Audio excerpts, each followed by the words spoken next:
Ashenmeres Leader. Lady Eleanor of Winthorne had once trusted Sir Tristan de Warwick with her heart until he vanished into war and silence. Now, as she prepared to wed another, he stepped from the shadows, battle-worn and unyielding. "Did you grieve for me, Eleanor?" he murmured. "Or did you hope I was dead?" Chapter 1. The Unbidden Guest. The great hall of Winthorne Castle was awash in the golden light of a late autumn afternoon. Tapestries depicting scenes of ancient battles and noble hunts lined the stone walls, their vibrant colors muted by the dust of years and the flickering glow of countless candles. The air was thick with the scent of roasted boar, spiced wine, and the lingering perfume of the ladies who had gathered for the betrothal feast. Lady Eleanor of Winthorne, however, found herself unable to partake in the forced merriment.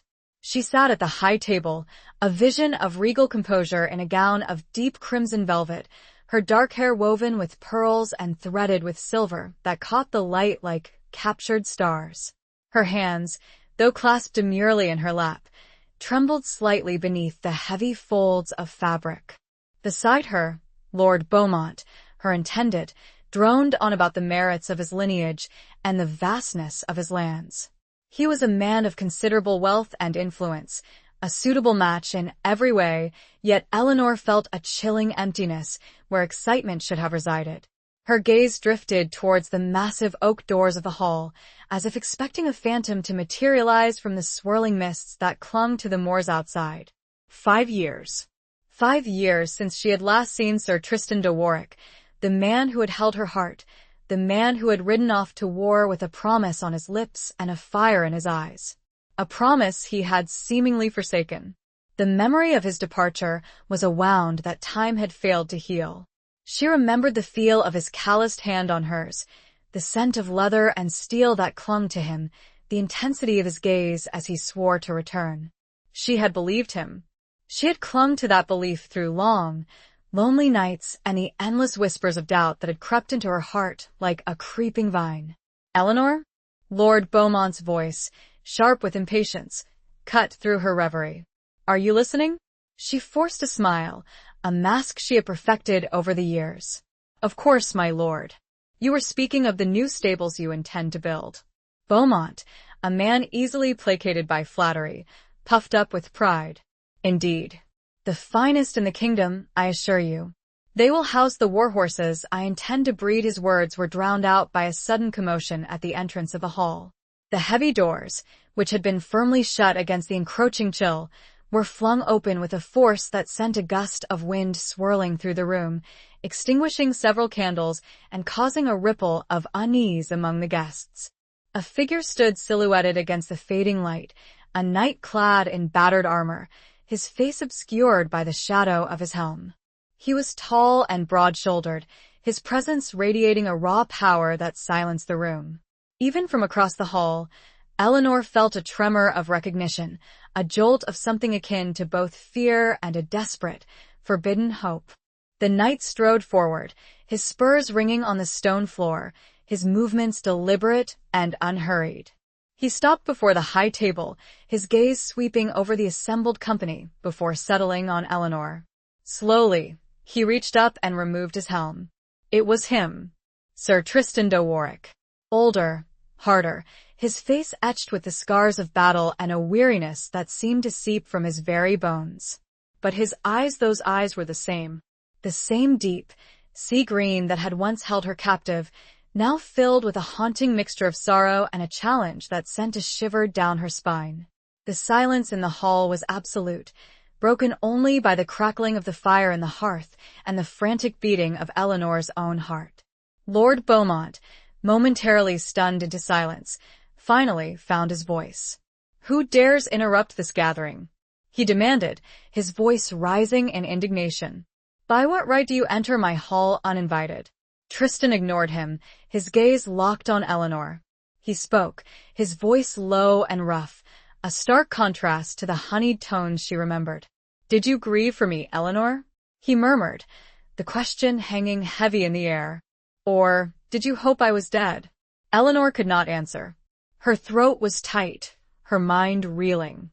The carefully constructed world she had built around herself, The world where she had accepted her fate, where she had buried her dreams and her love for this man, was crumbling around her. The past, a ghost she had tried so desperately to lay to rest, had returned, clad in steel and demanding answers she was not sure she could give. Every eye was upon them, a tableau frozen, a scene playing between a forsaken lover and one ready to move forward. The choice, and all its ramifications, rested solely on her. What, in this unbidding, could she possibly say? The very stones of the castle walls seemed to press, eager to hold her to the answer, a whispered judgment in the candlelit gloom. Chapter 2. Shadows of the Past.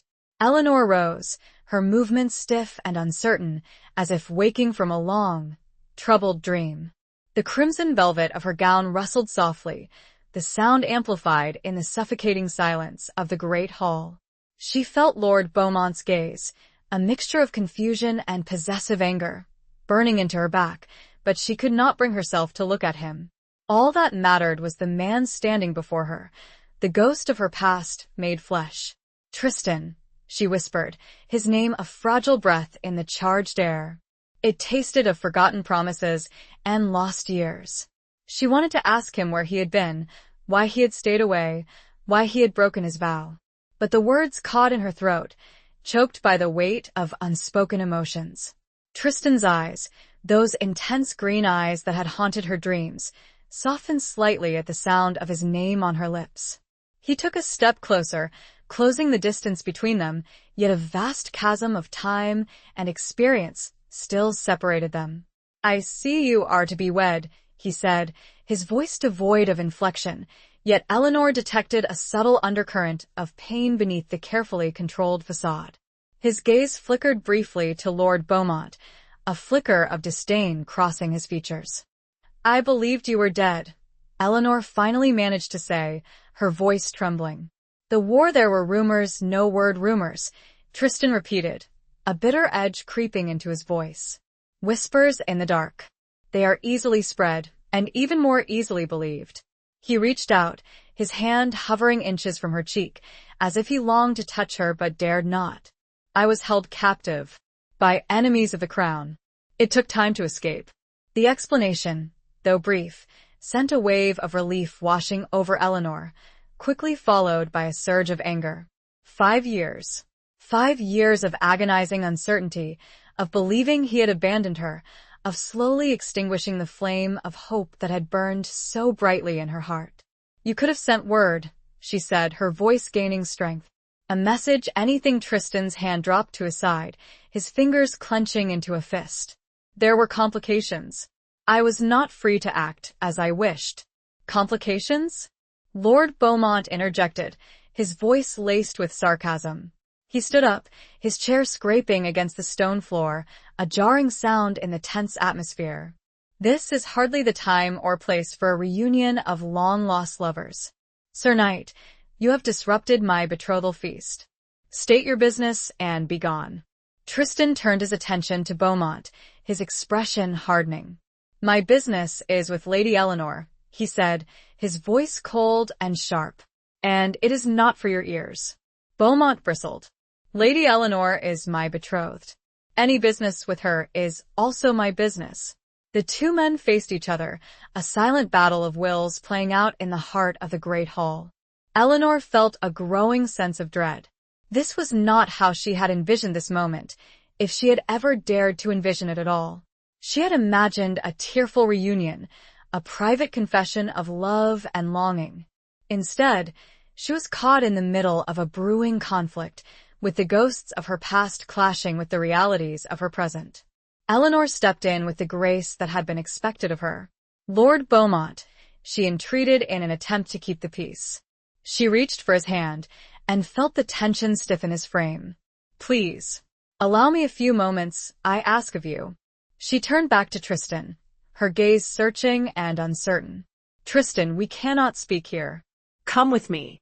Without waiting for a response, she turned and walked towards a small, tapestry-hung antechamber off the great hall, her heart pounding in her chest. She could feel Tristan following her, his presence a palpable force at her back. As she stepped through the arched doorway, She glanced back, catching a glimpse of Lord Beaumont's furious expression and the curious, whispering glances of the assembled guests. The shadows of the past had fallen across her present, and she knew that nothing would ever be the same again. The weight of two worlds pressed down on her heart as she entered the small room. What would come of the private audience? Only time would tell, and the clock, it appeared, had suddenly sped up. The tapestry closed behind them, and the world, for now, was shut out. Chapter 3. A bargain struck in haste.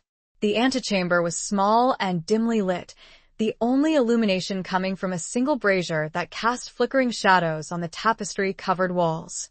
The air was thick with the scent of dust and old incense, reminder of the countless prayers whispered within these walls over the centuries. Eleanor turned to face Tristan, her back to the closed door, as if barring his escape or perhaps her own. 5 years, she said, her voice low and laced with a mixture of accusation and bewilderment. You left me with nothing but a promise, and then silence. Do you have any idea what that was like? Tristan stood before her, his armor looking dull and worn in the dim light, his face etched with lines that hadn't been there before. He looked like a man who had seen too much, endured too much. I know, he said, his voice rough. Believe me, Eleanor, I know.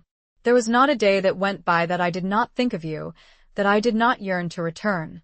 But I was a prisoner not just of walls and chains, but of circumstances I could not control.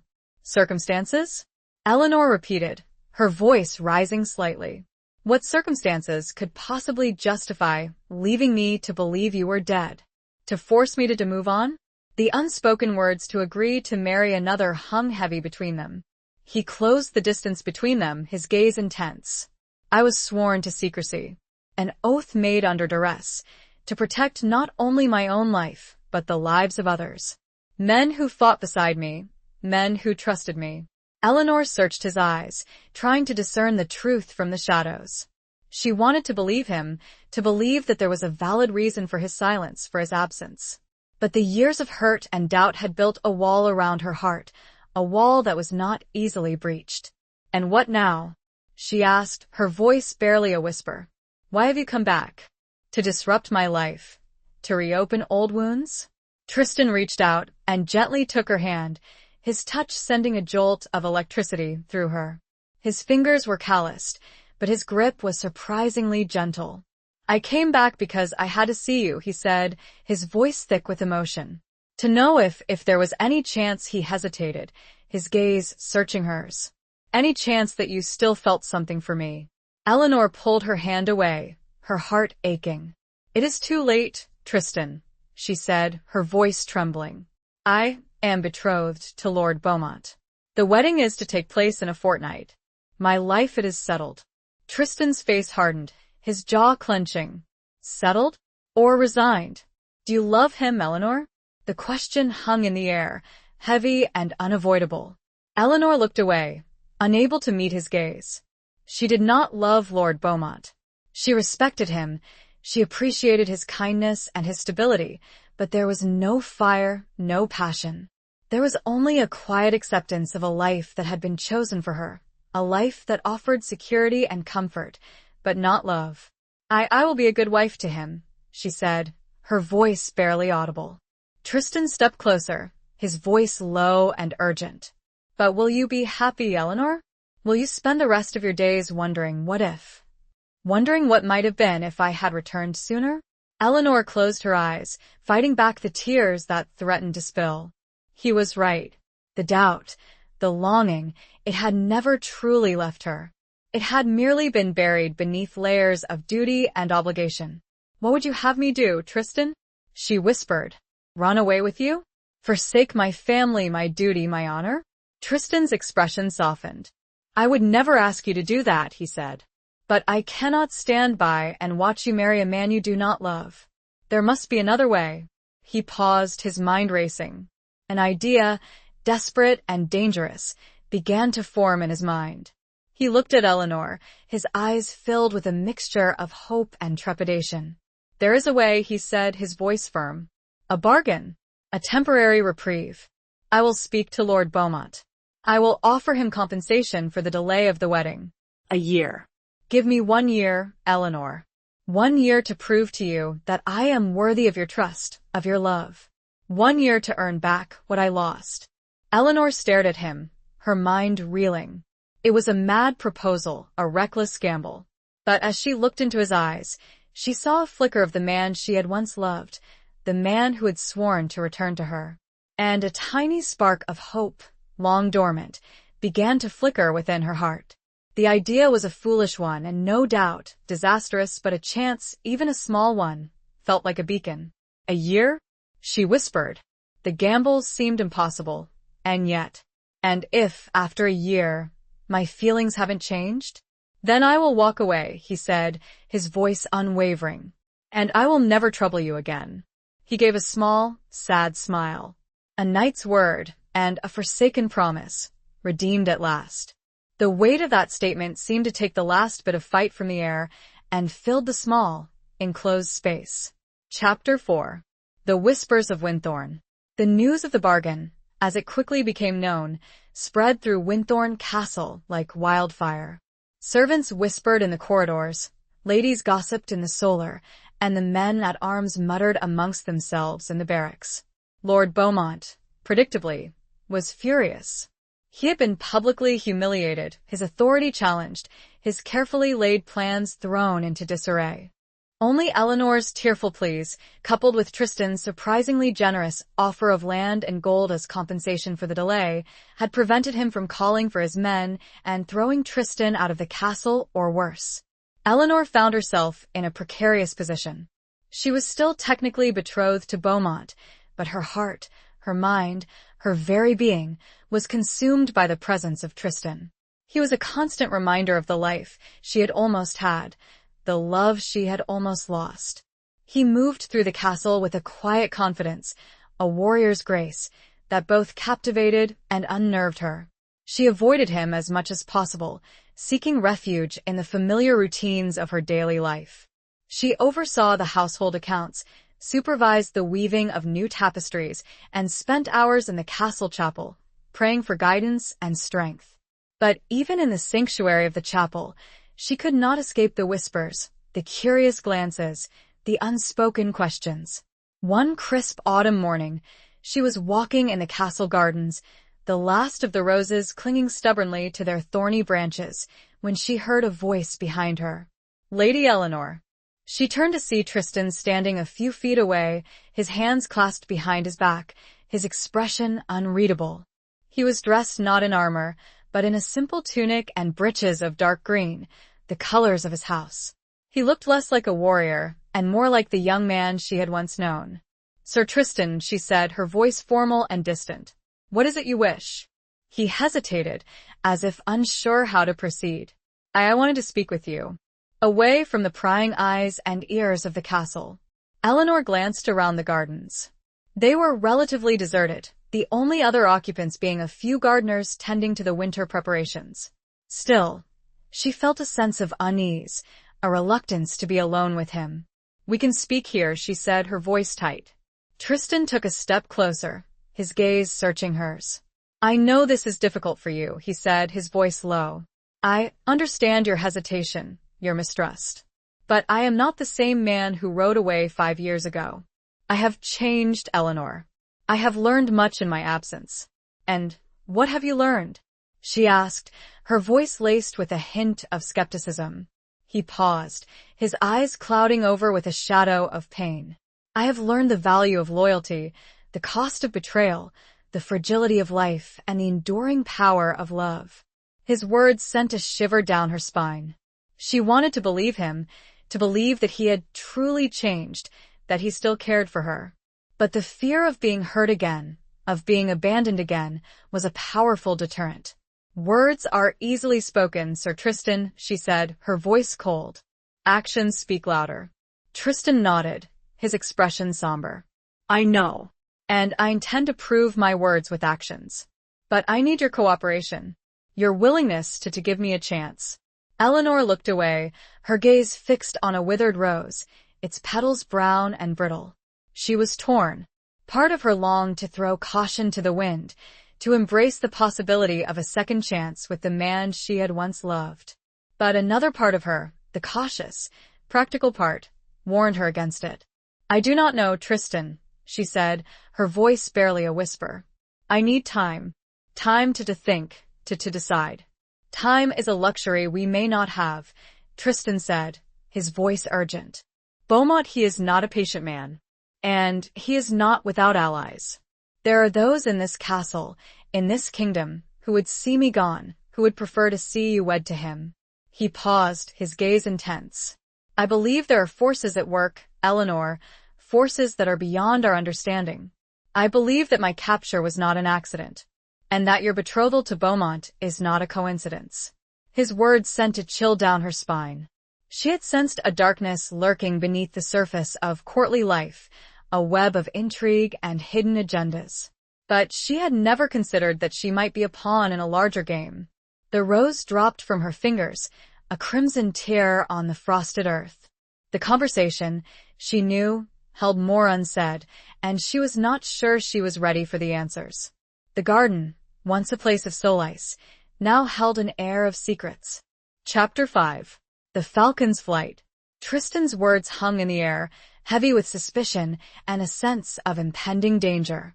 Eleanor, already struggling to reconcile her past feelings with her present circumstances, felt a new wave of unease wash over her.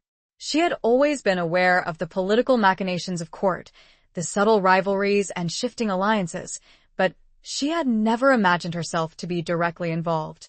"What are you saying, Tristan?" she asked, her voice barely a whisper. "Who would want to harm you? And why would my betrothal to Beaumont be anything other than a strategic alliance?" Tristan looked around the gardens as if checking for eavesdroppers, even though they appeared to be alone. "I cannot say for certain," he said, his voice low. "But I have learned things during my captivity. Things that suggest a conspiracy, a plot to destabilize the kingdom. And I believe Beaumont is somehow involved." Eleanor shook her head, trying to dismiss his words as the ravings of a man traumatized by war and imprisonment. But deep down, she knew there was a ring of truth to them. Beaumont, despite his outward charm and affability, had always possessed a certain ruthlessness, a cold ambition that she had chosen to overlook. "I do not know what to believe," she said, her voice trembling. "This is all too much." Tristan reached out and gently took her hand, his touch sending a familiar warmth through her. "I know it is," he said, his voice soothing. "But you are not alone, Eleanor. I will protect you. I will uncover the truth, whatever it may be." His words, though meant to reassure her, only heightened her anxiety. She knew that Tristan was a skilled warrior, a courageous knight, but he was also one man against a potentially powerful and unknown enemy. "What can we do?" she asked, her voice filled with a sense of helplessness. Tristan's gaze shifted towards the sky, where a falcon was circling overhead, its sharp eyes scanning the landscape below. He watched it for a moment, a thoughtful expression on his face. "We need to be careful," he said, his voice low.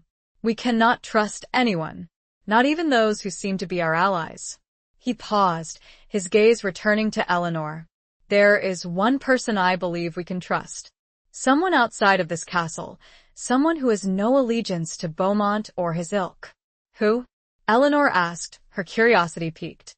"My old mentor, Brother Thomas," Tristan said. "He lives in a small monastery in the Blackwood Forest. He is a man of great wisdom and discretion. He may be able to help us unravel this mystery." Eleanor had heard of Brother Thomas, a former knight who had renounced his worldly possessions and dedicated his life to God. He was known for his piety and his keen intellect, and was often sought out for counsel by those in need. "How can we reach him?" she asked.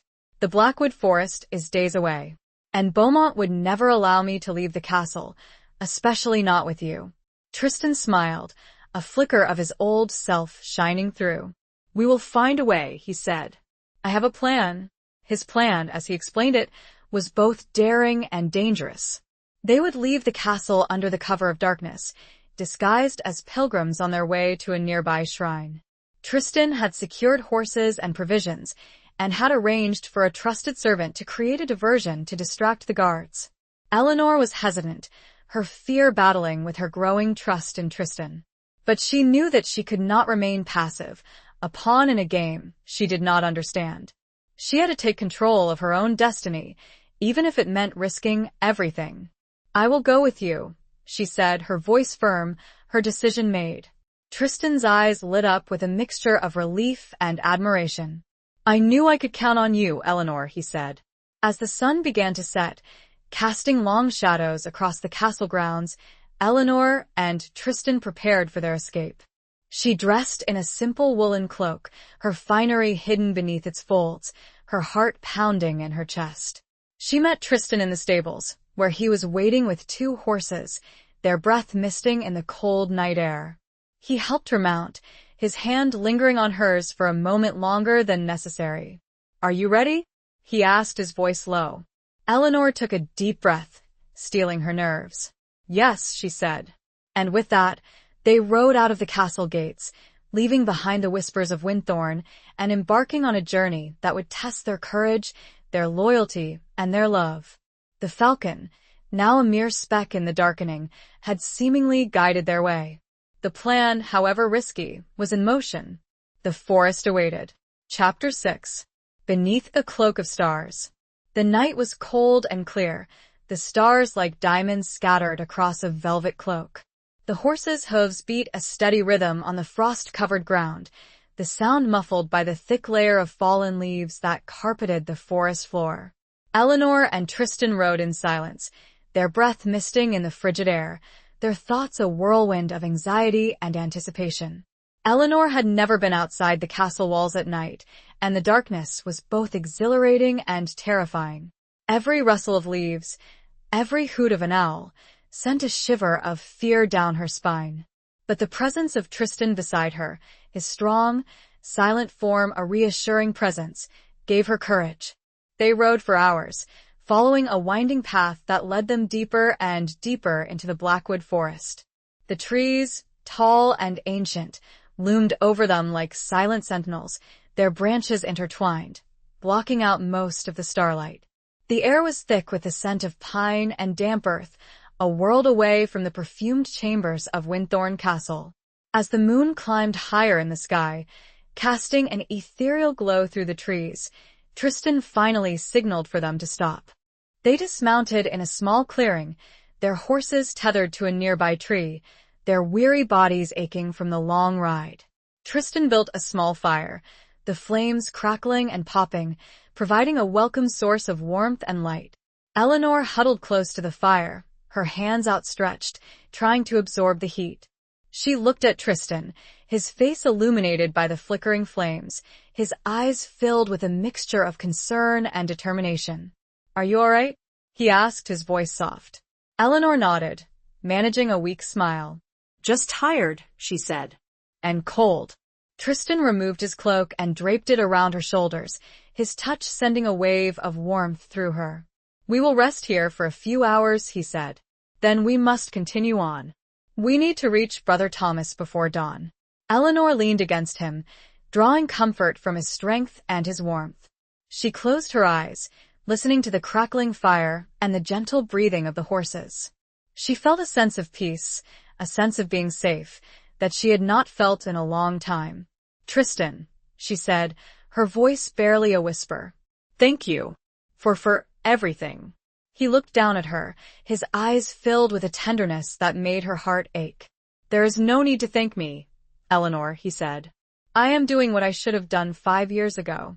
I am protecting you." He reached out and gently brushed a stray strand of hair from her face, his fingers lingering on her cheek. She looked up at him, her eyes meeting his, and for a moment, the years seemed to melt away. They were no longer a noble lady and a battle-worn knight, but simply 2 people who had once shared a deep and passionate love. Tristan leaned down and kissed her, his lips soft and gentle against hers. It was a kiss of longing, of regret, of unspoken promises. Eleanor responded, her arms wrapping around his neck, her body pressing against his. It was as if the years of separation had never happened, as if they were picking up where they had left off. But the moment was fleeting. The reality of their situation, the danger that surrounded them, came crashing back. Eleanor pulled away, her breath coming in ragged gasps. We cannot," she said, her voice trembling. "It is too dangerous." Tristan nodded, his expression somber. "I know," he said. "But I needed to do that. To know that what we had was not just a dream." They sat in silence for a while, the fire slowly dying down, the first hints of dawn beginning to paint the eastern sky. The weight of their unspoken feelings, the uncertainty of their future, hung heavy between them. "We should go," Tristan said, his voice breaking the silence. Eleanor nodded, her heart heavy with a mixture of longing and resignation. They mounted their horses and continued their journey, the rising sun casting long shadows through the trees. The monastery and the answers it might hold awaited them. But the kiss, the brief moment of rekindled passion, lingered in their minds, a reminder of what they had lost and what they might still regain. The cloak of stars had borne witness to a moment stolen, and the promise it could mean. Chapter 7. The Serpent in the Garden. The monastery of St. Jude was nestled deep within the Blackwood Forest, a haven of peace and contemplation amidst the ancient, towering trees. It was a simple structure, built of gray stone, with a small chapel, a refectory, and a cluster of cells where the monks lived and prayed. The air was filled with the scent of incense and beeswax, and the sound of chanting drifted from the chapel, a soothing balm to Eleanor's weary soul. Tristan led Eleanor to the guest house, a small building adjacent to the main monastery, where visitors were welcomed. A young monk, his face pale and serene, showed them to a simple room with 2 narrow beds, a wooden table, and a small window overlooking a walled garden. "Brother Thomas will be with you shortly," the monk said, his voice soft and gentle. "He is currently at prayer." Eleanor and Tristan washed and changed into fresh clothes that Tristan had thoughtfully packed. They sat at the table, waiting in silence, the tension between them palpable. Eleanor felt a mixture of hope and apprehension. She believed that Brother Thomas could help them, but she also feared what he might reveal. After what seemed like an eternity, the door opened and an elderly monk entered the room. He was tall and gaunt, his face lined with wrinkles, his eyes sharp and intelligent. He wore a simple brown habit, a wooden cross hanging from his neck. This was Brother Thomas, the former knight, the man of wisdom and discretion. Tristan rose and bowed. "Brother Thomas," he said, his voice respectful. "Thank you for seeing us." Brother Thomas nodded, his gaze sweeping over Eleanor, assessing her with a keen, knowing look. "Lady Eleanor," he said, his voice surprisingly strong. "It is an honor to meet you. I have heard much about your predicament." Eleanor blushed, her cheeks flushed with embarrassment. "I do not know what you have heard, brother," she said, her voice hesitant. Brother Thomas smiled, a gentle, understanding smile. "I have heard that you are a woman caught between 2 worlds," he said. "Between duty and desire, between the past and the present." He gestured for them to sit. "Tell me your story. Tell me everything." And so, Eleanor and Tristan recounted their tale, from their first meeting to Tristan's disappearance and return, to the suspicions that had led them to seek Brother Thomas's counsel. They spoke of Lord Beaumont's ambition, of the whispers of conspiracy, of the feeling that they were being manipulated by forces beyond their control. Brother Thomas listened patiently, his eyes never leaving their faces, his expression thoughtful and grave. When they had finished, he remained silent for a long time, his fingers stroking the wooden cross that hung from his neck. "Your story is troubling," he said finally, his voice low. "And I fear that your suspicions are not unfounded. There is indeed a darkness stirring in this kingdom, a serpent in the garden, as it were." Eleanor's heart sank. She had hoped that Brother Thomas would dismiss their fears, would tell them that they were imagining things. But his words confirmed her worst suspicions. "Who is it, brother?" Tristan asked, his voice urgent. "Who is behind this?" Brother Thomas hesitated, his gaze shifting towards a window, as if he were looking for something or someone in the garden beyond. "I cannot say for certain," he said, "but I have contacts within the court. I have heard whispers of a secret society, a group of powerful nobles who seek to overthrow the king and seize control of the realm. They call themselves the Order of the Black Falcon. The Order of the Black Falcon. The name sent a chill down Eleanor's spine. She had heard rumors of this society, a shadowy organization shrouded in secrecy and whispered to be involved in dark and dangerous plots. And Beaumont, is he a member of this order? Tristan asked, his voice tight. Brother Thomas nodded slowly. I believe so, he said. I have received reports that he has been meeting with known members of the order, that he has been amassing wealth and influence, preparing for something. Eleanor felt a wave of nausea wash over her. She had almost married this man, this traitor, this serpent. She had trusted him, had believed in his kindness and his stability. She had been so blind. What can we do? She asked, her voice trembling. How can we stop them? Brother Thomas looked at them, his eyes filled with a mixture of determination and compassion. We must expose them, he said. We must gather evidence of their treachery and present it to the king. But we must be careful. The order is powerful and ruthless. They will stop at nothing to protect their secrets. He paused, his gaze shifting between Eleanor and Tristan. This is a dangerous path you have chosen, he said. Are you prepared to face the consequences? Eleanor looked at Tristan, her eyes meeting his. She saw in his gaze a reflection of her own fear, but also an unwavering resolve. She knew that they could not back down now. They had to fight, not only for their own lives, but for the future of the kingdom. We are, she said, her voice firm, her decision made. The serpent had been named, and now, the hunt would begin. The peaceful garden outside held no reflection of the dangers newly named within. Chapter 8. A Dance of Deception. Returning to Winthorne Castle felt like stepping into a viper's nest. Eleanor and Tristan knew they had to act with extreme caution, concealing their knowledge of the Black Falcon and their suspicions about Lord Beaumont. Every smile, every gesture, every conversation was now laden with hidden meaning, a dangerous dance of deception. Beaumont greeted them with a mixture of relief and suspicion. He had been informed of their pilgrimage, of course, but his eyes lingered on Tristan with a barely concealed hostility. Eleanor played her part, feigning gratitude for his concern and assuring him that their journey had been uneventful. I am glad you have returned safely, my dear, Beaumont said, his voice smooth and oily. I was worried about you. The roads can be dangerous, especially for a woman traveling alone. He pointedly ignored Tristan. I was not alone, my lord, Eleanor said, her voice steady. Sir Tristan was with me. He is a skilled protector. Beaumont's smile tightened. Indeed, he said. A most resourceful knight. The days that followed were a test of Eleanor's acting skills.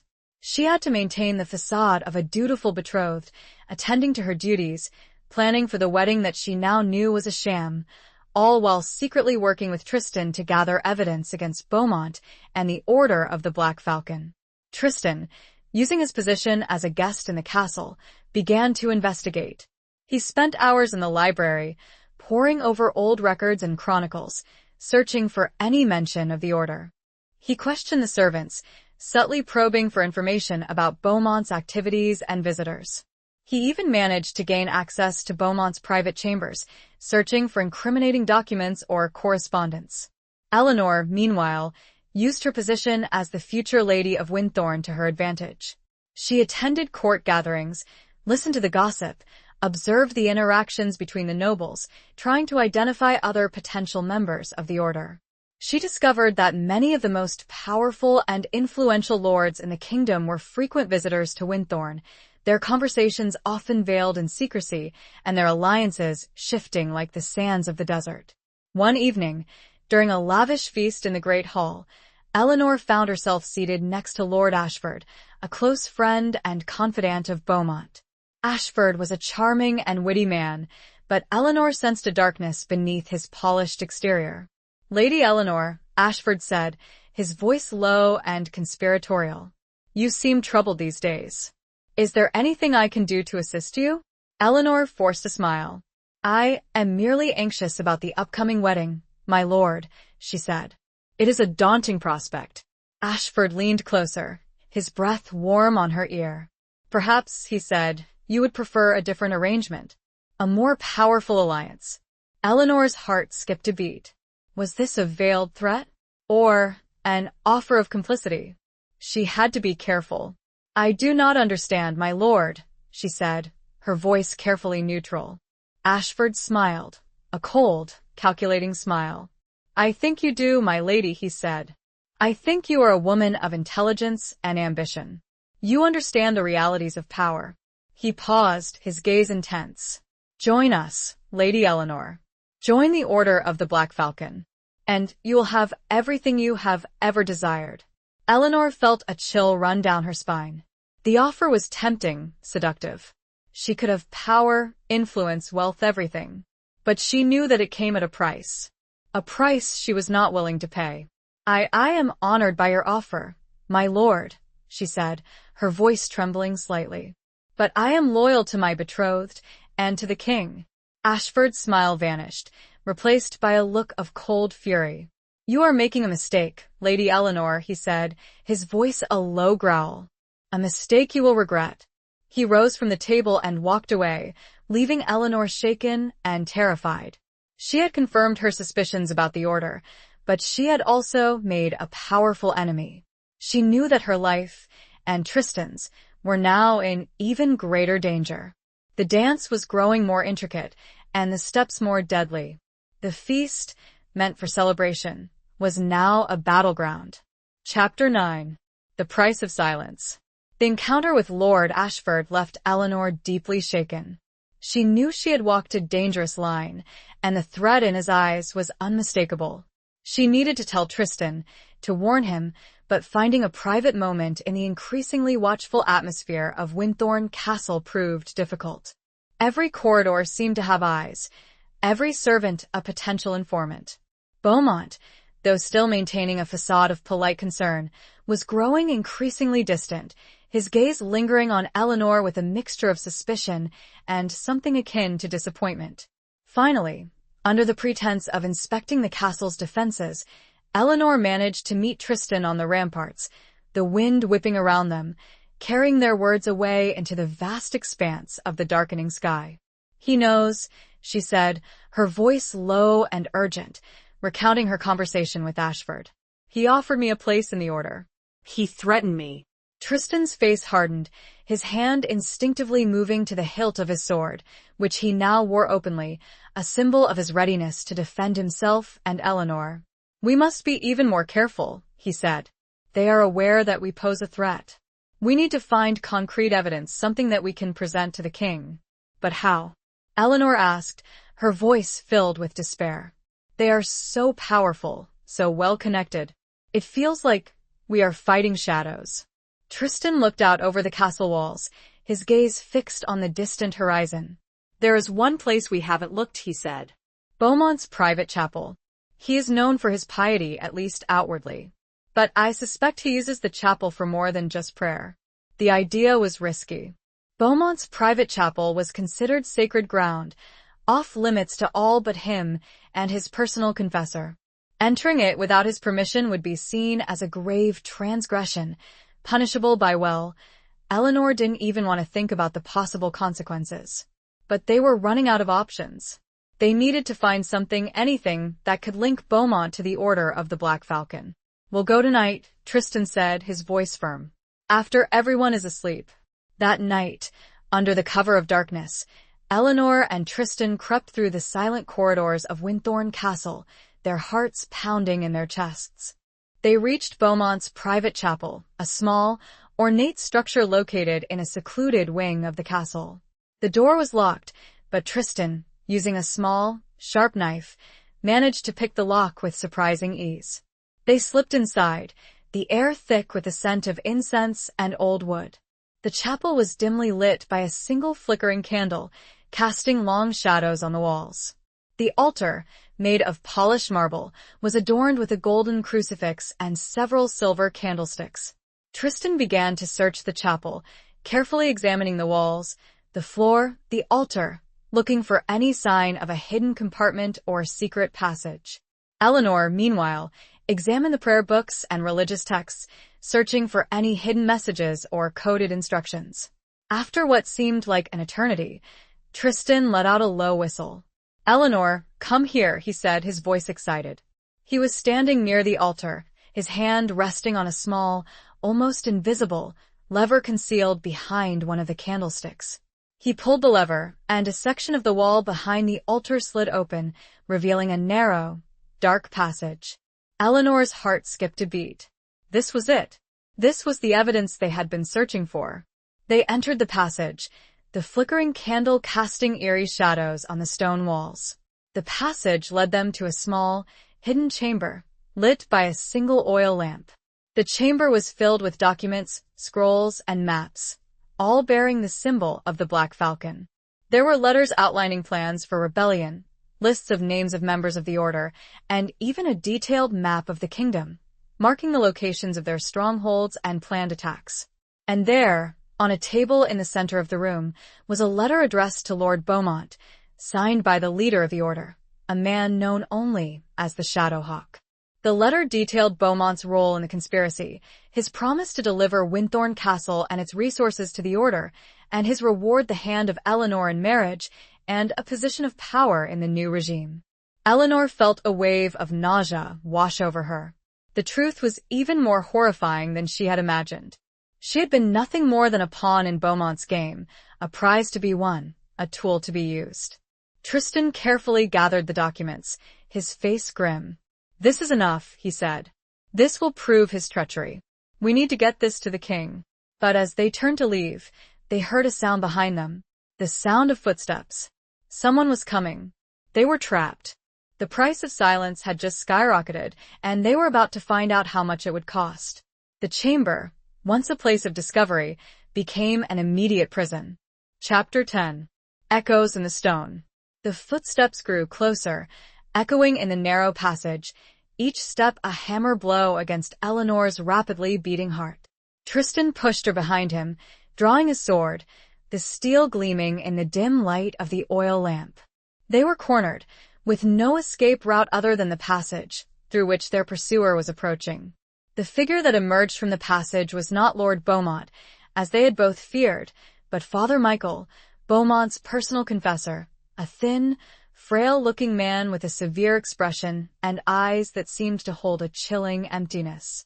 He held a lantern in one hand, casting long, dancing shadows on the walls, and in the other a dagger, its blade glinting menacingly.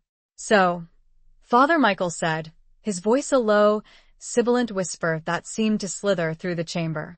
"The noble lady and her protector have discovered our little secret." He smiled, a cruel, unsettling smile that did not reach his eyes. "A pity. I had hoped you would remain blissfully ignorant until it was too late." "You are a priest," Tristan said, his voice cold and steady, his sword held firm. "You are sworn to serve God, not to plot treason." Father Michael chuckled, a dry, humorless sound. "God?" he said, his voice dripping with disdain. "God is a myth, a fairy tale for the weak. Power is the only true God, and the Order of the Black Falcon is its prophet." He lunged at Tristan, the dagger flashing in the lamplight. Tristan parried the blow, the steel of his sword meeting the steel of the dagger, with a sharp clang that echoed through the chamber. The two men engaged in a deadly dance, their movements swift and precise, their faces grim and determined. Eleanor watched in horror, her heart pounding in her chest, her hands clenched into fists. She wanted to help, to do something, but she was unarmed, untrained in combat. She could only watch and pray that Tristan would prevail. The fight was fierce and brutal. Father Michael, despite his frail appearance, was a skilled fighter, his movements quick and unpredictable. He was driven by a fanatic zeal, a belief in his cause that made him a dangerous opponent. Tristan, though stronger and more experienced, was hampered by the confined space and the need to protect Eleanor. He fought defensively, parrying Father Michael's attacks, trying to find an opening, a chance to disarm him.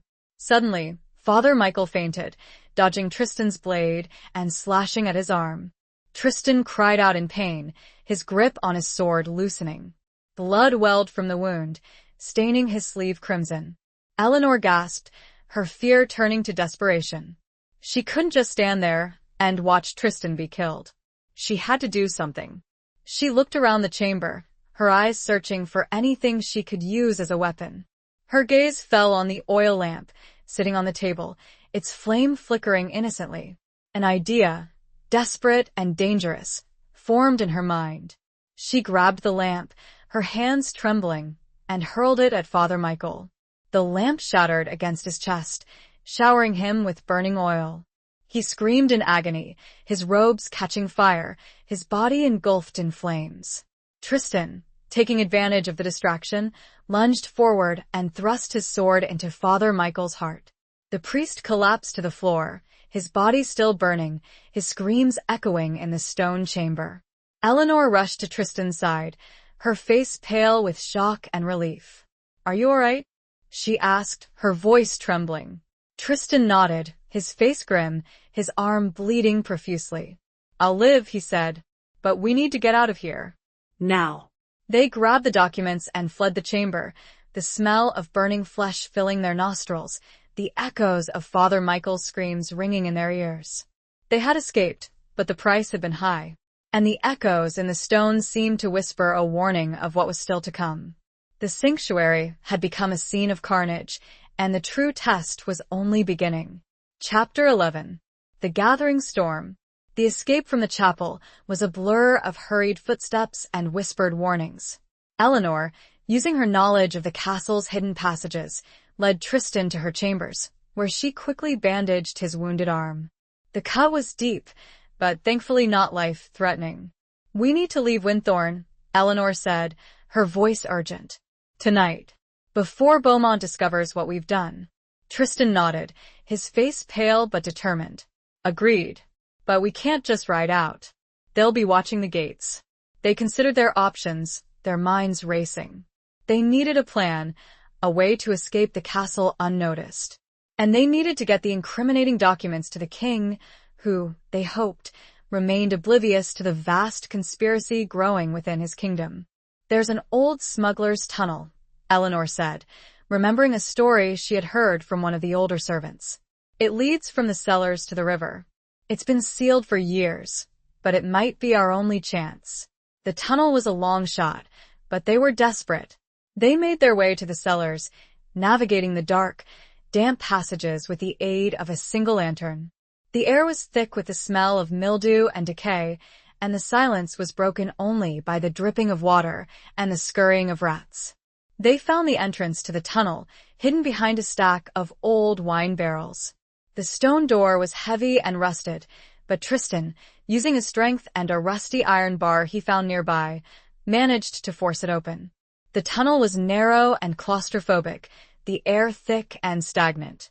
They crawled through the darkness, their hands and knees scraping against the rough stone floor. The tunnel seemed to go on forever, and Eleanor felt a growing sense of claustrophobia, of being trapped underground. But finally, they saw a faint glimmer of light ahead. They reached the end of the tunnel, emerging into the cool night air, the river flowing gently beside them. They had made it. They were outside the castle walls. But their escape did not go unnoticed. As they were preparing to mount their horses, which Tristan had cleverly hidden nearby, they heard the sound of shouting and the clatter of approaching hooves. Beaumont's men had discovered their escape. "Ride," Tristan shouted, leaping onto his horse. "Ride for your life." They galloped through the night, the wind whipping through their hair, the sound of their pursuers close behind.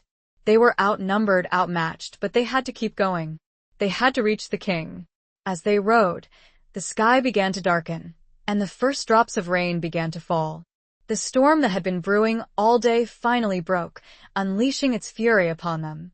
Thunder rumbled, lightning flashed, and the rain poured down in sheets, soaking them to the bone. The storm, though terrifying, provided them with a measure of cover. The visibility was reduced to near zero, and the sound of the thunder drowned out the noise of their pursuit. They rode on, their horses struggling through the mud and the wind, their bodies aching, their spirits flagging. Suddenly, a bolt of lightning struck a nearby tree, sending a shower of sparks and splintered wood flying through the air. Eleanor's horse, startled by the flash and the deafening crash, reared up, throwing her to the ground. She landed hard, her head hitting a rock, and for a moment, everything went black. She had a fleeting thought as consciousness faded. Is this how it ends? The storm raged on, oblivious to the drama unfolding on the muddy ground, a gathering force mirroring the tempest within the kingdom. Chapter 12. A Knight's Confession. Eleanor awoke to the feeling of strong arms lifting her, the sound of Tristan's voice, urgent and filled with fear, cutting through the roaring storm. Eleanor! Eleanor, can you hear me?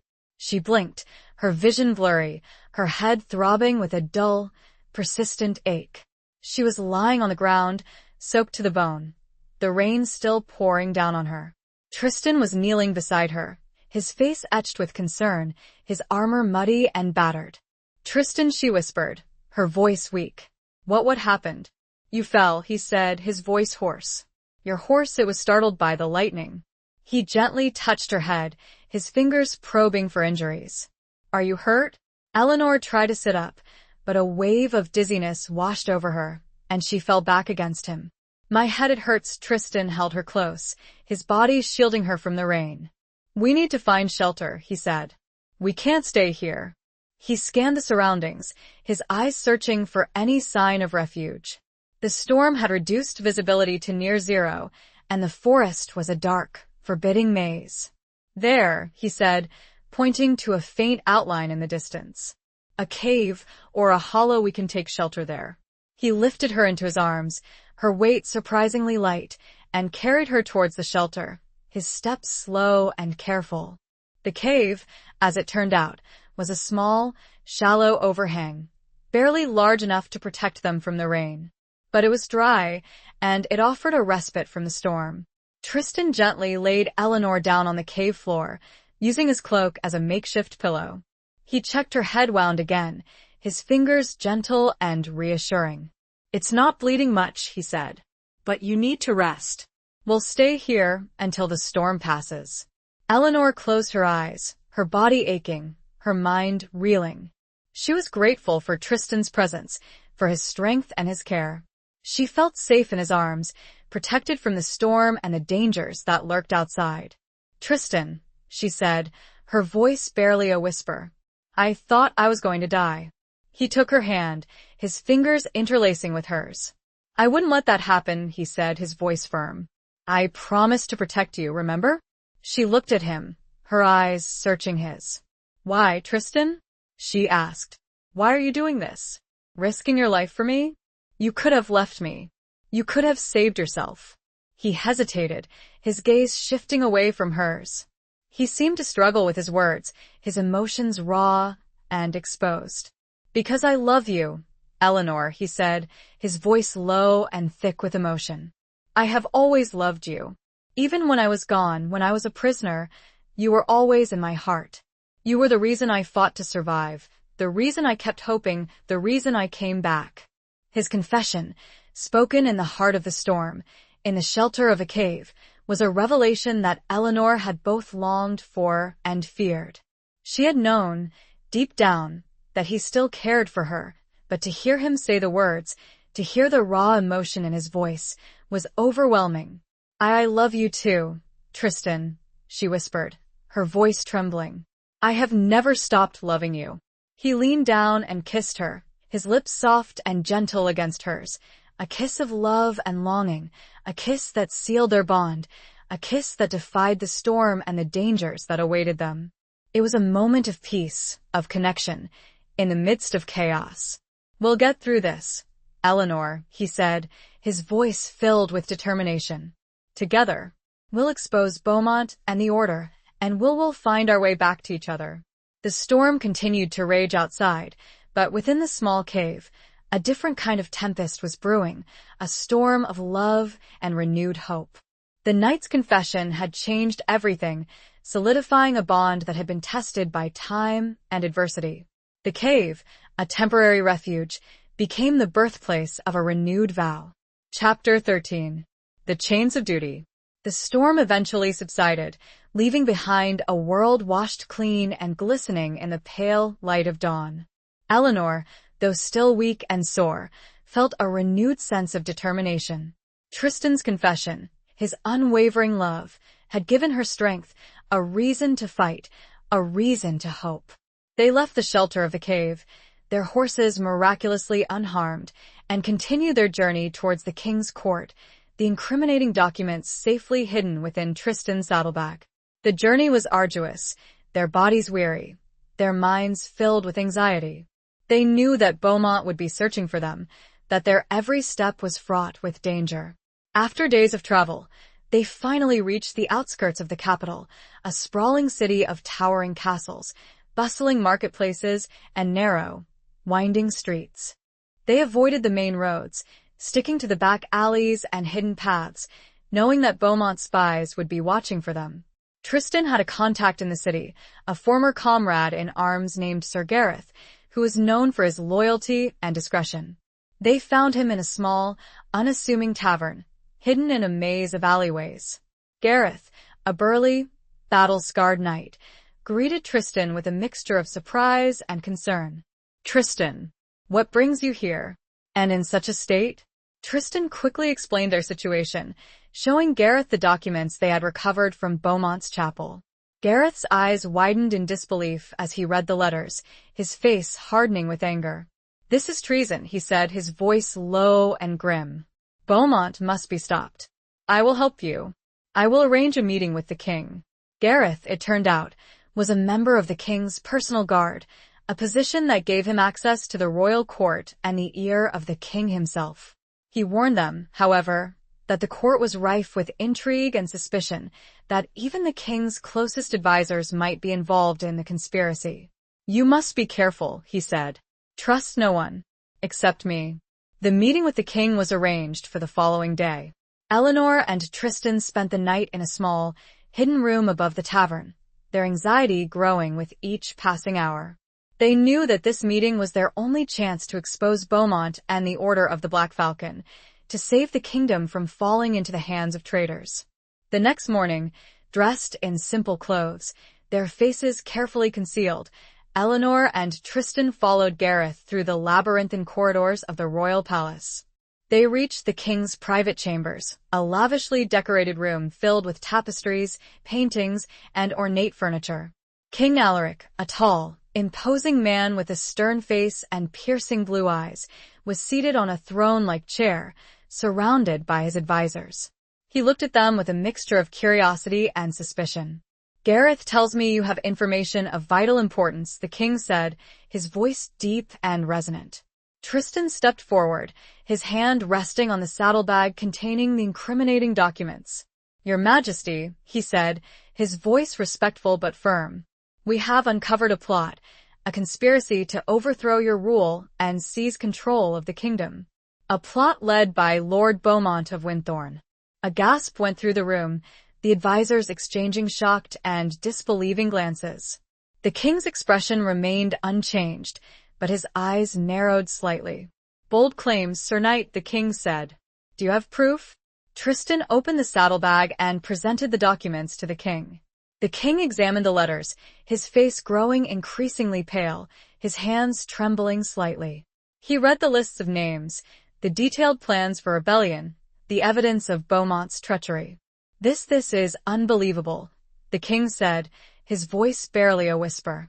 "Beaumont a traitor? I trusted him." Eleanor stepped forward, her voice filled with emotion. "Your Majesty," she said, "I was betrothed to Lord Beaumont. I lived in his castle. I saw firsthand his ambition, his cruelty, his deception. He is a dangerous man, Your Majesty. He must be stopped." The king looked at her, his eyes filled with a mixture of sorrow and understanding. "You have been through much, Lady Eleanor," he said, "and you have shown great courage in coming forward." He turned to his advisors, his voice now filled with anger and resolve. "Arrest Lord Beaumont," he commanded, "and all those named in these documents. Bring them to justice. This conspiracy will be crushed." The advisors, some of whom had been secretly allied with Beaumont, were stunned into silence. They had not expected this, had not anticipated that their plot would be exposed. Eleanor and Tristan watched as the king's guards were dispatched to arrest Beaumont and his fellow conspirators. They had done it. They had exposed the treachery, saved the kingdom, and cleared Tristan's name. But even in their victory, Eleanor felt a lingering sense of unease. The chains of duty, the obligations of her birth, still bound her. She was still technically betrothed to Beaumont, a betrothal that had been arranged by her family, a betrothal that was meant to secure their position and influence. Even a direct intervention by the king seemed an impossibility. Or was it? She felt a profound sense of duty, and she knew the path forward would not be easy. Chapter 14. Beyond the castle walls. The arrest of Lord Beaumont and his co-conspirators sent shockwaves through the kingdom. The Order of the Black Falcon, once a shadowy and powerful organization, was shattered, its members exposed and brought to justice. The king, grateful for Eleanor and Tristan's bravery and loyalty, publicly exonerated Tristan of all past accusations and restored his lands and titles. But for Eleanor, the victory felt bittersweet. While she was relieved that the threat to the kingdom had been averted and overjoyed that Tristan was no longer a fugitive, her own future remained uncertain. Her family, upon learning of Beaumont's treachery and her role in exposing it, were furious. They had arranged the marriage for political and financial gain, and Eleanor's actions had jeopardized their carefully laid plans. Her father, Lord Winthorne, a stern and unyielding man, summoned her back to the family estate, his letter cold and demanding. Eleanor knew that she would face his wrath, his disappointment, and his insistence that she find another suitable husband, one who could restore their family's standing and secure their future. Tristan, now restored to his former position and wealth, offered to accompany Eleanor, to face her family with her, to plead her case. But Eleanor, though grateful for his support, refused. "This is my battle, Tristan," she said. "I must face my family alone. I must convince them that I did what was right, that I could not have married a traitor, even for the sake of our family's ambition." Tristan, though reluctant to let her go, understood. He knew that Eleanor was a strong and independent woman, that she needed to resolve this conflict on her own terms. "I will be waiting for you," he said, his voice filled with love and hope. "Whenever you are ready, whatever you decide." Eleanor returned to Winthorne Castle, not as the future Lady Beaumont, but as a woman who had defied her family, betrayed her betrothed, and helped save the kingdom. The castle, once a symbol of her future, now felt like a prison, its walls echoing with the whispers of disapproval and the weight of her family's expectations. Her father greeted her with cold formality, his expression unyielding, his eyes filled with disappointment. He listened to her explanation, her defense of her actions, but his heart remained hardened. "You have disgraced our family, Eleanor," he said, his voice harsh. "You have broken your betrothal, ruined our alliance with a powerful house, and jeopardized our future. You will do as I say. You will find another husband, one who can restore our family's honor." Eleanor stood her ground, her head held high, her voice firm. "I will not marry for political gain, father," she said. "I will not marry a man I do not love. I did what I believed was right, what was necessary to protect the kingdom, and I will not apologize for that." Her father's anger flared, his face turning red with rage. "You are a foolish, headstrong girl," he said. "You will obey me, or you will be disowned, cast out, left to fend for yourself." Eleanor felt a pang of fear, a moment of doubt. But then she thought of Tristan, of his love, of his unwavering support, of the life they could build together, a life based on love and respect, not on duty and obligation. "Then I will leave," she said, her voice unwavering. "I will make my own way in the world. I will not be a pawn in your political games." She turned and walked away, leaving her father speechless, his anger and disappointment echoing in the empty halls of Winthorne Castle. She walked out of the castle gates, not knowing what the future held, but knowing that she was free. Free from the chains of duty, free from the expectations of her family, free to choose her own path. She walked towards the horizon, towards the rising sun, towards a future that was uncertain, but filled with hope. She was no longer Lady Eleanor of Winthorne, the dutiful daughter, the obedient betrothed. She was simply Eleanor, a woman who had found her own strength, her own voice, her own destiny. Beyond the castle walls, a new life awaited, a life she would build with the man she loved. The road would be long, perhaps, but she was no longer bound. Chapter 15. A Trial by Fire. Eleanor's decision to leave Winthorne Castle was a bold and courageous act, but it also left her vulnerable and uncertain. She had no money, no resources, no place to go. But she was not entirely alone. She had Tristan's promise, his unwavering love, and that was enough to give her strength. She made her way to a small village near Tristan's estate, hoping to find him there, to share her news, to begin their new life together. But when she arrived, she found the village in a state of chaos. Smoke filled the air, the sounds of shouting and fighting echoed through the streets, and the villagers were fleeing in terror. She soon learned the devastating truth. Beaumont, though imprisoned, had not been entirely without allies. A small band of his loyal men, fueled by revenge and a desperate hope of freeing their lord, had attacked Tristan's estate, setting fire to the buildings and slaughtering anyone who stood in their way. Eleanor's heart sank. She feared for Tristan's life, for the lives of his people. She had to find him, to help him, to make sure he was safe. She ran towards the burning estate, ignoring the pleas of the fleeing villagers to turn back. She found the courtyard in chaos, a scene of brutal fighting between Tristan's men and Beaumont's attackers. The air was thick with smoke, the ground littered with bodies, the clash of steel ringing through the air. And then she saw him. Tristan, his armor battered and blood-stained, was fighting with the fury of a cornered lion. He was surrounded by enemies, but he fought on, his sword flashing in the firelight, his determination unwavering. Eleanor, without thinking, grabbed a discarded sword from the ground and rushed into the fray, her heart pounding in her chest. She was no warrior, but she would fight for the man she loved, for the life they had chosen together. She fought with a desperate courage, her movements clumsy but effective. She managed to fend off several attackers, her fear giving way to a fierce determination to protect Tristan. Tristan, seeing her, felt a surge of both fear and pride. He had never seen Eleanor like this, so fierce, so brave, so beautiful.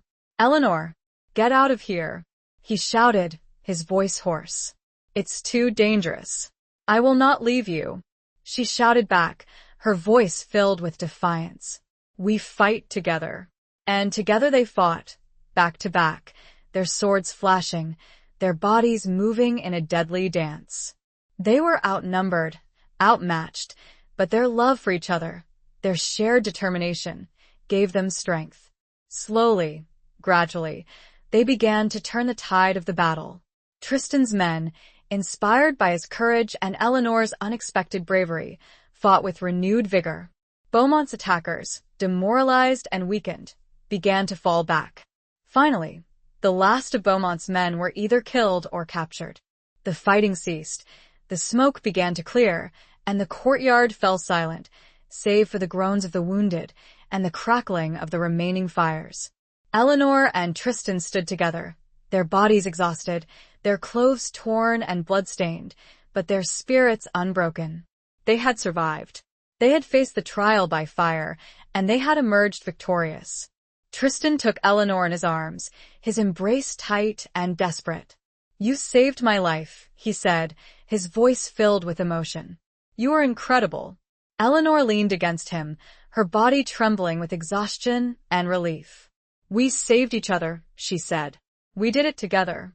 The fire had destroyed much of Tristan's estate, but it had also forged something stronger, something unbreakable. It had forged a bond between them, a bond of love, of loyalty, of shared courage. They had faced the darkness together, and they had emerged into the light.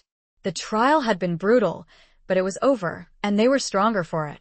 The ashes remained, but from them, a new foundation would be built. Chapter 16. The Unveiling of Truth. With the immediate threat extinguished, the aftermath of the attack settled upon them like a heavy shroud. Tristan, despite his injuries and exhaustion, immediately set about organizing the rebuilding efforts, tending to the wounded, and securing his estate.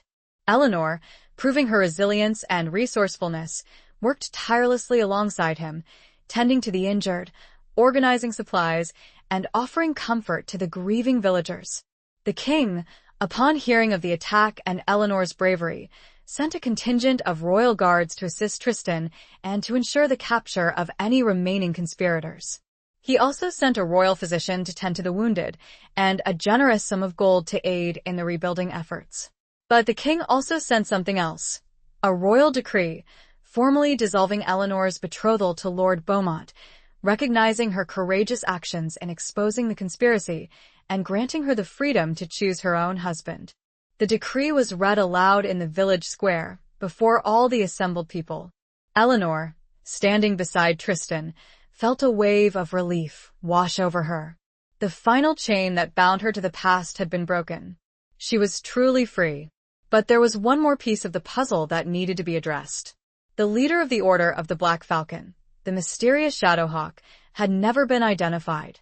The captured conspirators, loyal to their leader, refused to reveal his identity. Tristan, driven by a need for justice and closure, continued his investigation, poring over the captured documents, questioning the prisoners, searching for any clue that might lead him to the Shadowhawk. One evening, while examining a seemingly innocuous letter found among Beaumont's possessions, Tristan noticed something unusual. The letter was written in a strange cipher, a code that he did not recognize. He remembered Brother Thomas, his old mentor, and his knowledge of ancient languages and codes. He decided to travel to the monastery, seeking Brother Thomas's help in deciphering the letter. Eleanor, unwilling to be separated from him again, insisted on accompanying him. They returned to the peaceful sanctuary of St. Jude's, the familiar scent of incense and beeswax a welcome contrast to the chaos and violence they had experienced. Brother Thomas greeted them with warmth and concern, listening patiently to their story. He examined the letter, his brow furrowed in concentration. "This is a complex cipher," he said, "but I believe I can unravel it. It will take time." After days of painstaking work, Brother Thomas finally cracked the code. The letter, as he revealed, was a communication between Beaumont and the Shadowhawk, outlining their plans for the rebellion and revealing the Shadowhawk's true identity. Eleanor and Tristan waited with bated breath as Brother Thomas read the decoded message. The name he revealed sent a shockwave through them, a revelation that neither of them had anticipated. The Shadowhawk, Brother Thomas said, his voice grave, is none other than Lord Ashford. Lord Ashford. Eleanor remembered the charming, witty nobleman who had offered her a place in the order, the man who had threatened her when she refused. He had been under their noses all along, hiding in plain sight, pulling the strings of the conspiracy. The unveiling of the truth was a stunning blow, a reminder of the depth of the deception they had faced. But it was also a final victory, a confirmation that they had uncovered all the secrets, defeated all their enemies. The truth, once hidden in shadows, had been brought to light. And with it, the final piece of the puzzle fell into place. The revelation, though shocking, brought a sense of finality. The last loose end finally tied. The falcon, the black and shadowed one, had been unmasked. Chapter 17. A Shattered Vow. The revelation of Lord Ashford as the Shadowhawk sent ripples of shock and disbelief throughout the kingdom. Ashford, a respected member of the king's court, a close advisor to the king himself, had been the mastermind behind the entire conspiracy. It was a betrayal of the highest order, a treachery that shook the very foundations of the realm. The king, enraged and humiliated by Ashford's deception, ordered his immediate arrest and imprisonment. Ashford, stripped of his titles and wealth, was brought before the king to face justice.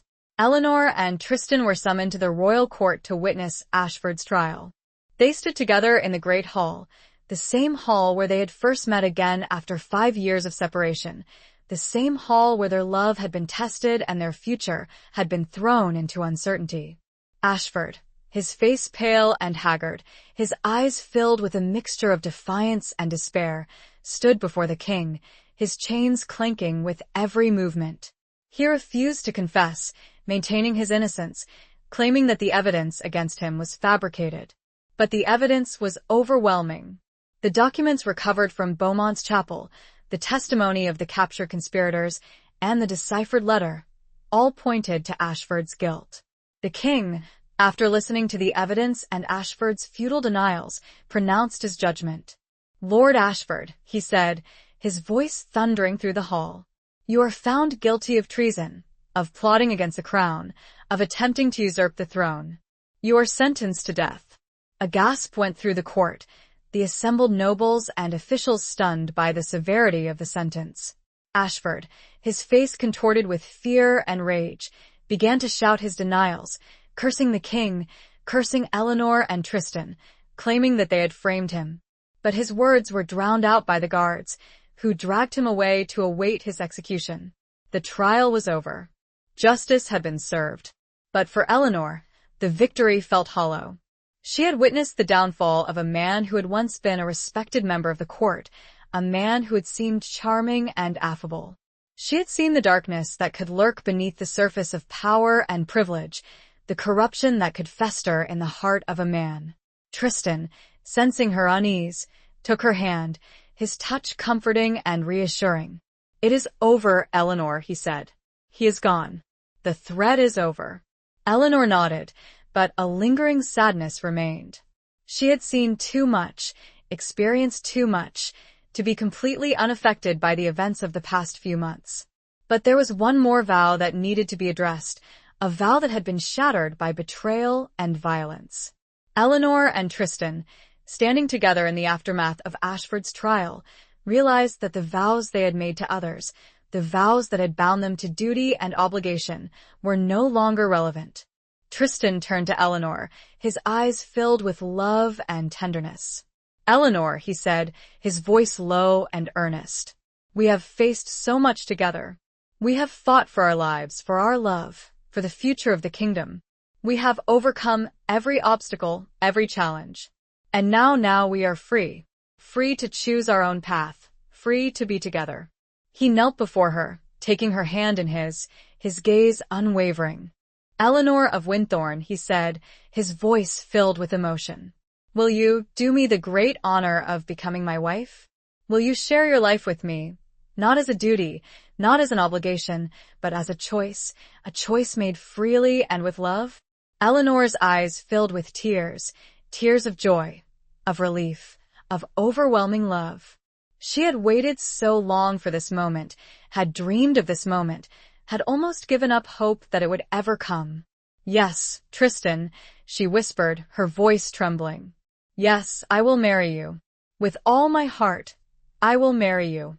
He rose and took her in his arms, their embrace a testament to their love, their resilience, their shared journey. The shattered vows of the past had been replaced by a new vow, a vow made freely, a vow that would bind them together forever. The hall, once a place of judgment and condemnation, now echoed with the promise of a new beginning. Chapter 18. The Heart's Reckoning. The news of Eleanor and Tristan's betrothal, a union forged in the crucible of adversity and sealed by mutual love, spread throughout the kingdom, bringing a sense of joy and hope to a realm still recovering from the recent turmoil. The king, delighted by their union, offered to host their wedding at the royal palace, a gesture of his gratitude and a symbol of the new era of peace and stability. Eleanor, however, politely declined the king's offer. She desired a simpler ceremony, a more intimate gathering, a celebration of their love that reflected their shared journey, their resilience, and their commitment to a life built on their own terms. They chose to be married in the small chapel on Tristan's estate, the same chapel that had been partially destroyed in the attack by Beaumont's men, now rebuilt and restored, a symbol of their own rebirth and renewal. The day of the wedding dawned bright and clear, the sun shining down on the newly rebuilt estate, the air filled with the scent of flowers and the sound of birdsong. Eleanor, dressed in a simple gown of ivory silk, her dark hair adorned with wildflowers, walked down the aisle on the arm of brother Thomas, who had become a trusted friend and advisor. Tristan, standing at the altar, his eyes filled with love and adoration, watched her approach, his heart overflowing with emotion.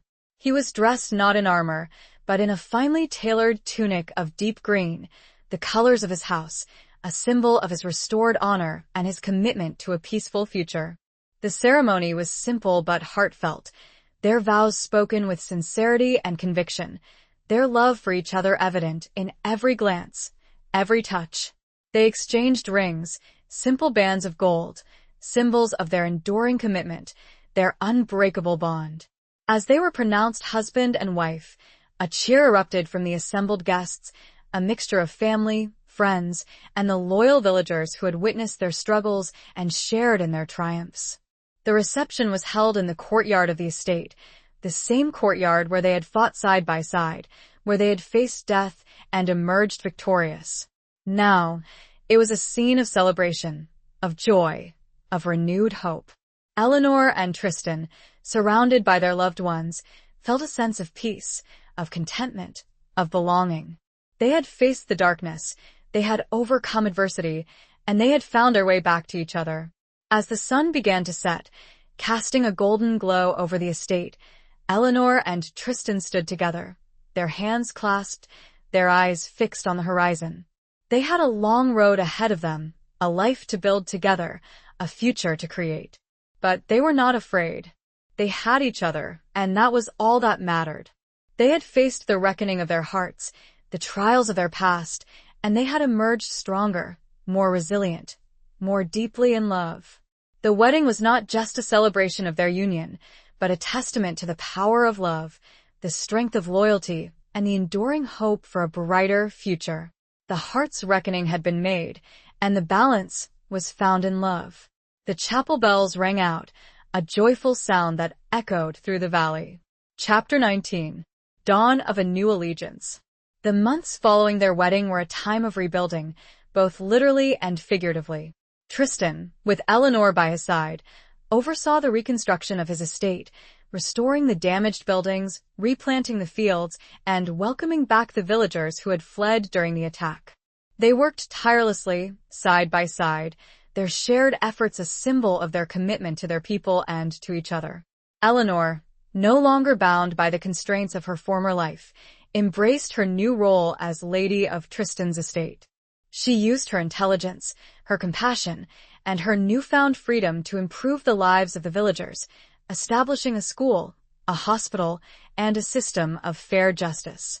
She became known for her kindness, her wisdom, and her unwavering dedication to her people. Their home, once a scene of violence and destruction, became a haven of peace and prosperity, a testament to their love and their resilience. They filled the halls with laughter, with music, with the warmth of friendship and family. But even in their peaceful existence, the shadows of the past lingered. The memory of Beaumont's treachery, of Ashford's betrayal, of the violence they had endured, served as a constant reminder of the fragility of peace and the importance of vigilance. Tristan, though committed to a life of peace, remained a warrior at heart. He maintained a small, well-trained force of men, not for conquest or aggression, but for defense, for the protection of his people and his land. He also maintained close ties with the king, serving as a trusted advisor and a loyal supporter. One crisp autumn morning, a royal messenger arrived at their estate, bearing a summons from the king. The king requested Tristan's presence at court to discuss a matter of grave importance. Eleanor, though apprehensive about Tristan's departure, understood his duty to the king, his commitment to the realm. She knew that he would always be a protector, a defender of justice, a knight in the truest sense of the word. Tristan, before leaving, reassured her. "I will return, Eleanor," he said, his voice filled with love and promise. This is our home now. "This is where my heart is." He kissed her goodbye, their embrace lingering, their love a silent vow of their enduring connection. Tristan rode to the capital, his mind filled with a mixture of anticipation and concern. He knew that the king would not summon him without good reason, and he suspected that the matter of grave importance was related to the lingering remnants of the Order of the Black Falcon. He was greeted by the king with warmth and respect, but also with a sense of urgency. The king revealed that a small faction of the order, loyal to Ashford's memory, had regrouped in a remote corner of the kingdom, plotting their revenge and planning to reignite the rebellion. "They are a threat to the peace," Tristan the king said, "and I need your help to stop them. I need you to lead a force to quell this rebellion, to bring these traitors to justice." Tristan, though reluctant to leave Eleanor and his newly rebuilt life, understood his duty. He accepted the king's commission, his heart heavy but his resolve firm. He returned to Eleanor, bearing the news of his mission. Eleanor, though saddened by his impending departure, understood. She knew that this was his calling, his duty, his destiny. "Go, Tristan," she said, her voice filled with love and pride. "Go and protect the kingdom. Go and do what you were born to do. And come back to me, safe and sound." Tristan, his heart filled with love and gratitude for her unwavering support, prepared for his departure. He gathered his men, sharpened his sword, and donned his armor, the weight of his responsibilities settling upon his shoulders.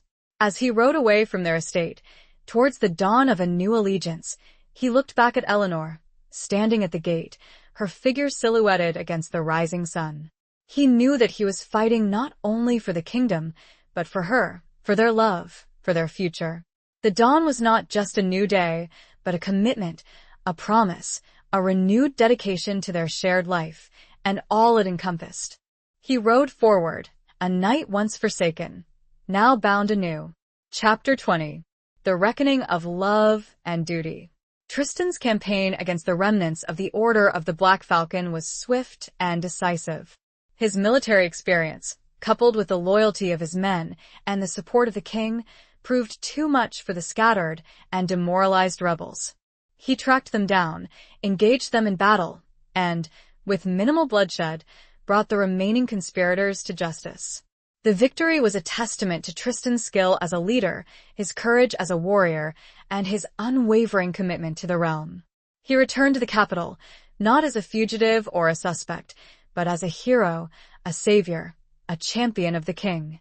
The king, overjoyed by Tristan's success, offered him a position of great power and influence in the court, a position that would have secured his future and elevated him to the highest ranks of nobility. But Tristan, though grateful for the king's offer, politely declined. He had tasted the bitterness of courtly intrigue, the dangers of political ambition, the emptiness of power without love. He had found his true calling, his true purpose, not in the halls of power, but in the quiet contentment of his home, in the love of his wife, in the service of his people. He returned to Eleanor, his heart filled with longing, his spirit yearning for the peace and tranquility of their life together. He found her waiting for him, her face radiant with joy, her arms outstretched in welcome. Their reunion was a celebration of love, of loyalty, of shared triumphs. They embraced, their bodies clinging together, their hearts beating as one. They had faced the storm, they had weathered the trials, and they had emerged stronger, more resilient, more deeply in love. Tristan, standing with Eleanor in the courtyard of their rebuilt estate, surrounded by their loyal people, realized that he had finally found his true place in the world. He was no longer a knight-errant, seeking glory and adventure, but a husband, a protector, a leader of his community. He had reconciled his love for Eleanor with his duty to the kingdom.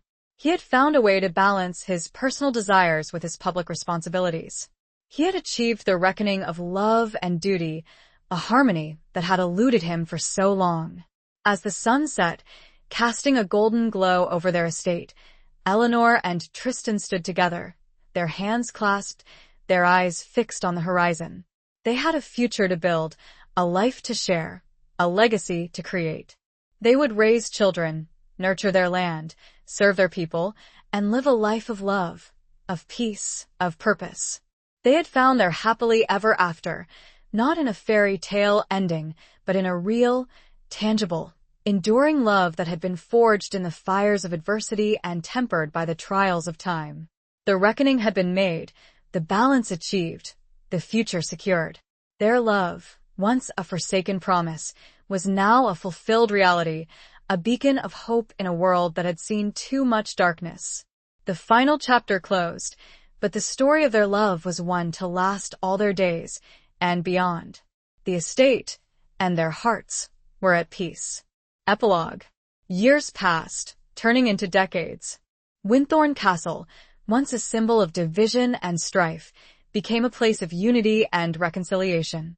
Eleanor, after her father's passing, inherited the title and lands, merging them with Tristan's estate, creating a powerful and prosperous domain.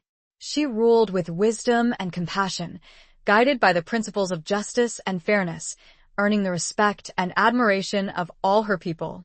Tristan, though he never again took up arms in battle, remained a protector, a guardian of peace, a wise counselor to Eleanor, and a respected figure throughout the kingdom.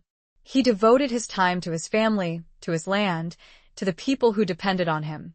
They had children, sons and daughters who inherited their parents' courage, their intelligence, and their unwavering commitment to love and loyalty. The children grew, married, and had children of their own, extending the lineage of Eleanor and Tristan, a lineage built on a foundation of love, resilience, and unwavering devotion. The story of Eleanor and Tristan, the knight who had forsaken his promise and the lady who had defied her family, became a legend, whispered throughout the kingdom, a testament to the power of love, the strength of forgiveness, and the enduring hope for a brighter future. Their love, once a fragile flame threatened by the winds of adversity, had grown into a roaring fire, warming their hearts, illuminating their lives, and inspiring all who knew them.